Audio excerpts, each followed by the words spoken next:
আসসালামু আলাইকুম প্রিয় শিক্ষার্থী ভাই বোনেরা, সবাইকে স্বাগতম। আজ অনার্স দ্বিতীয় বর্ষ নন মেজর ফিজিক্স 3 এর সাজেশন নিয়ে এসেছি। তো আজকে আমরা নন মেজর ফিজিক্স 3 এর গ বিভাগের সাজেশনটা দিব। আপনারা কমেন্ট করে জানিয়ে দিবেন আপনাদের সাজেশনটি পেয়ে কেমন লাগছে। তারপর আমি খ বিভাগ, ক্রমান্বয়ে ক বিভাগ দিব।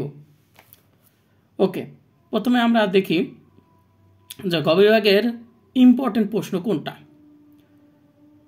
প্রথমে আমরা দিয়েছি যে একটি চার্জিত রিংয়ের অক্ষস্থিত কোনো একটা বিন্দুতে তড়িৎ ক্ষেত্রের রাশিমালা নির্ণয় করো। এই প্রশ্নটি আপনাদের হলো দ্বিতীয় অধ্যায়ের একটি প্রশ্ন। কোন অধ্যায়ের? দ্বিতীয় অধ্যায়ের একটি প্রশ্ন। আমি দ্বিতীয় অধ্যায় থেকে আরেকটি প্রশ্ন নির্বাচন করেছি, সেটি হলো একটি তড়িৎ দ্বিমেরুর অক্ষের লম্ব দ্বিখণ্ডকের উপর অবস্থিত কোনো বিন্দুতে তড়িৎ ক্ষেত্রের প্রাবল্য নির্ণয়। এই দুটা প্রশ্ন থেকে আশা করি ইনশাল্লাহ একটি প্রশ্ন আসবে।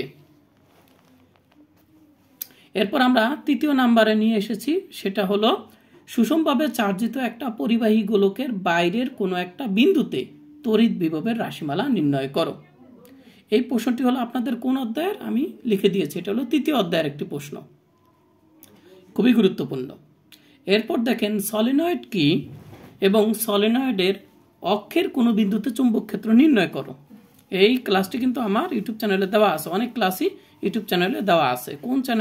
কোন প্রশ্নটি আপনাদের দরকার, প্রশ্ন উত্তর দরকার বা ক্লাস দরকার, সেটা কিন্তু অবশ্যই কমেন্ট করে জানিয়ে দিবেন যে স্যার এত নং প্রশ্নের ক্লাসটি আমাদের প্রয়োজন, তখন আমি আপলোড করব। এরপর দেখেন আমরা আরেকটি প্রশ্ন, সেটা হলো 5 নম্বর প্রশ্ন। তা আশা করি এই দুটো প্রশ্ন থেকে আপনারা একটা প্রশ্ন কমন পাবেন। আর গ বিভাগে কিন্তু আপনারা ম্যাথ আসে, কিন্তু ম্যাথ যদিও কম আসে, তো ম্যাথের জন্য সাজেশন দিব পরবর্তীতে। এরপর দেখেন আপনাদের 5 নম্বরে যেটা রেখেছি সেটা হলো স্থির তড়িৎ ক্ষেত্রে গসের সূত্র বিবৃত উপমান করো। এই প্রশ্নটা এটাও আসতে পারে, অথবা আসতে পারে যে গসের সূত্রের ব্যবকলনীয় সমীকরণ প্রতিপাদন করো এবং এ থেকে ল্যাপ্লাস এবং পয়সনের সমীকরণ বের করো। ঠিক আছে, এই যে একটা প্রশ্ন, এখানে তো দুইটা প্রশ্ন।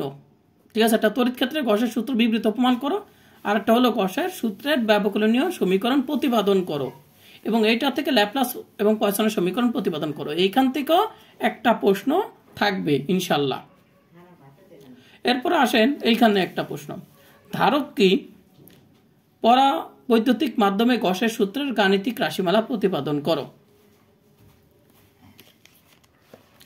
এরপর আরেকটি প্রশ্ন, সেটা হলো স্থির তড়িৎ ক্ষেত্রে চার্জিত ধারকের সঞ্চিত শক্তির রাশিমালা নির্ণয় করো। এই ক্লাসটিও আমার ইউটিউব চ্যানেলে কিন্তু আপলোড করা আছে।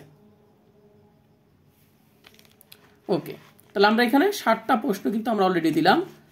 তা আশা করি এই দুটো প্রশ্ন থেকে আপনারা একটা প্রশ্ন কমন পাবেন।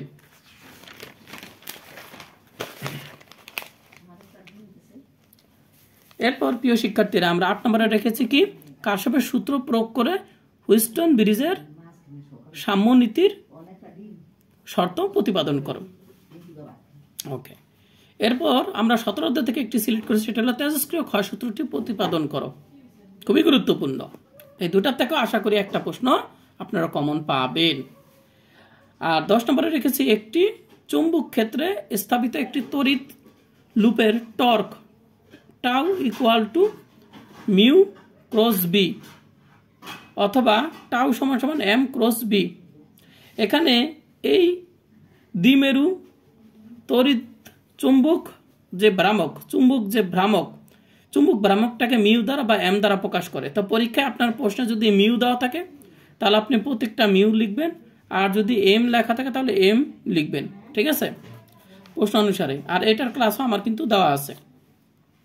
এটা কিন্তু দেখেন একটাই প্রশ্ন একটাই আসবে, অর্থাৎ এইটা কতটা ইম্পর্টেন্ট।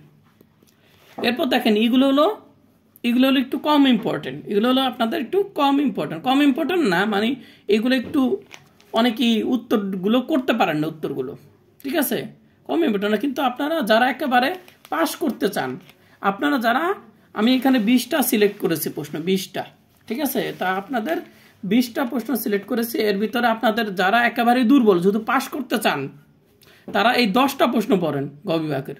আশা করি গ বিভাগ থেকে 10টা প্রশ্ন থেকে আপনারা মোটামুটি ভালো কমন পাবেন।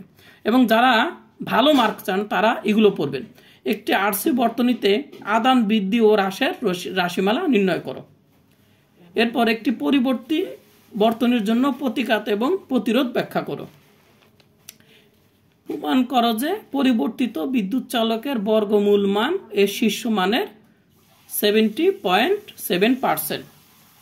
এইটা যদি আপনারা পড়েন তাহলে এইটা পড়লে আপনাদের তড়িৎ চালক বলেরটাও হয়ে যায়, আবার তড়িৎ প্রবাহেরটাও আপনাদের হয়ে যায়। এরকম প্রশ্ন দুইটা আছে, একটা হলো তড়িৎ প্রবাহের বর্গমূলের মান এর শীর্ষ মানের এত%, আর একটা হলো বিদ্যুৎ চালক বলের বর্গমূল মান এর শীর্ষ মানের এত%। যদি আপনি বিদ্যুৎ চালক বলেরটা পড়েন তাহলে কিন্তু আপনি তড়িৎ প্রবাহের বর্গমূলের মান এর শীর্ষ মানের যে 70.7%, দুইটা প্রশ্ন কিন্তু আপনার হয়ে যাবে একই রকম, ঠিক আছে।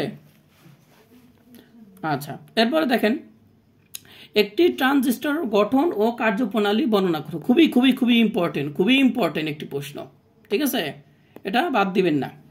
এরপরে দেখেন পিএন জাংশন কি, ডিপ্লেশন স্তর চিত্র সহ ব্যাখ্যা করো। এই দুটা থেকেও আশা করি একটা প্রশ্ন আপনারা পাবেন। এরপর আসেন বলক চিত্র সহ একটা বেতার প্রেরক যন্ত্রের মূলনীতি ব্যাখ্যা করো।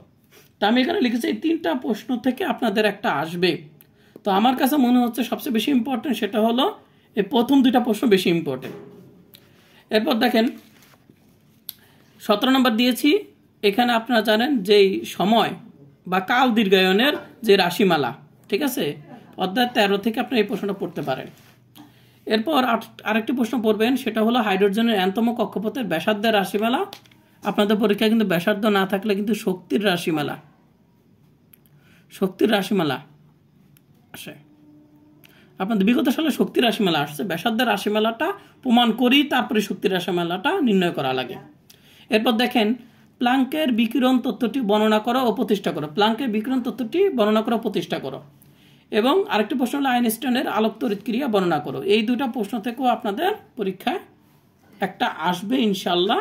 এবং এই দুটা থেকে আমি আশা করি এই প্রশ্নটা আপনাদের আসতে পারে, ঠিক আছে। এই প্রশ্নটা আসবে, আর এই প্রশ্নটা আসলে কিন্তু 10 মার্কের প্রশ্ন আসে, এটা একাই কিন্তু 10 মার্ক কভার করে, ঠিক আছে। তো আপনাদের সাজেশনটা কেমন লাগলো অবশ্যই কিন্তু আপনারা কমেন্ট করে জানিয়ে দেবেন। এবং পরীক্ষার পরে আপনারা আপনাদের সাজেশন থেকে কিরকম কমন পেলেন সেটা কিন্তু কমেন্ট করে জানাবেন, ঠিক আছে। আর পরবর্তী খ এবং ক বিভাগ যারা পেতে চান তাহলে আপনারা কমেন্ট করুন, ঠিক আছে। ভালো রেসপন্স পেলে অবশ্যই ক বিভাগ এবং খ বিভাগও আপলোড করব। সবাই ভালো থাকেন, সুস্থ থাকেন, আল্লাহ হাফেজ।